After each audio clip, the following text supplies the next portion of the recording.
On behalf of Crew KPO, I, Professor B.K. Jain from Bayani Institute of Science and Management, welcomes you in this video lecture session. The topic for today's discussion would be retail banking. In very brief, I would like to tell you that retail banking is providing or extending banking services to individuals rather than institutions. These services are provided by banks through their branch network. Individuals approach their branches and then they start enjoying services provided by banks. Now, in retail banking, there are different types of products. The first type of products are known as liability products. These are the products through which bank creates liability. Under the liability product, there are different types of deposits. Under different deposits, number one is saving bank deposit. This is the most common deposit which an individual opens in a bank account.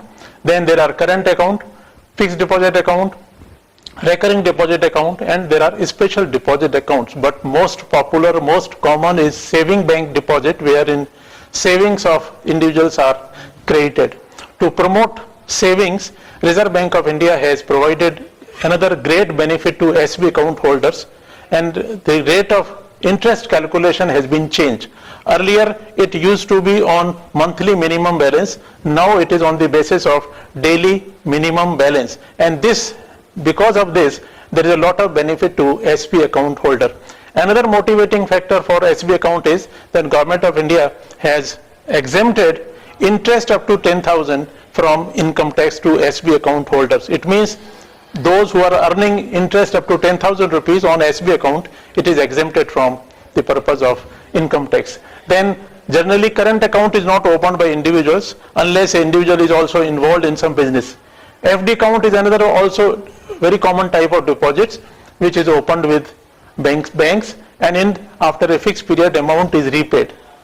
Recurring deposit is a type of deposit in which installments are being paid in the deposit account, and after a fixed maturity, say 5 years or 7 years, the entire amount is refunded to the depositor. Then there are a special deposit accounts. Generally their banks give their ads in papers and invite fixed amount for say 455 days, 555 days, 330 days, etc., etc. Then second type of products are asset products, in which all types of loans are there.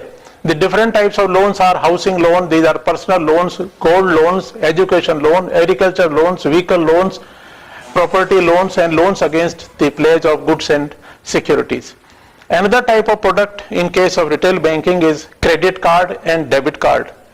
A credit card is issued to a credit-worthy person who has a financial reputation in market, and debit card is issued to a person who is having an account in the bank. Unless a person is having account in the bank, debit card or ATM cards are not issued. While credit card, in case of credit card, credit worthiness of a person is assessed through different modes of assessing the real credit worthiness of a person. Then another type of product is investment products. Most of the banks have their own mutual fund schemes. They issue mutual funds to the depositor or the customer. Then besides mutual funds, most of the banks are also having tie-up arrangement with insurance companies, and they also sell insurance products to their individual customers. Now the growth of retail banking has gone very high. It is because of 3-4 important factors. Economic prosperity means the more and more income is there with the persons, and they are going to the bank and opening their accounts. Their greater awareness, the education level has gone up, awareness level has gone up, and due to this high awareness level, persons are knowing the benefit of having bank accounts. They are approaching banks, opening accounts, and enjoying the various services provided by the banks. Then there are technological advancements taking place in banking sector. Even through mobile you can make your payment, even through computer you can access your bank accounts. Then another thing is, people have now fully understood that there is a liquidity in banking system is very high. So because of the liquidity, they go to the bank and open their bank accounts. There are some challenges also in this retail banking, and these challenges are, it is very difficult to maintain relationship with all the individual customers.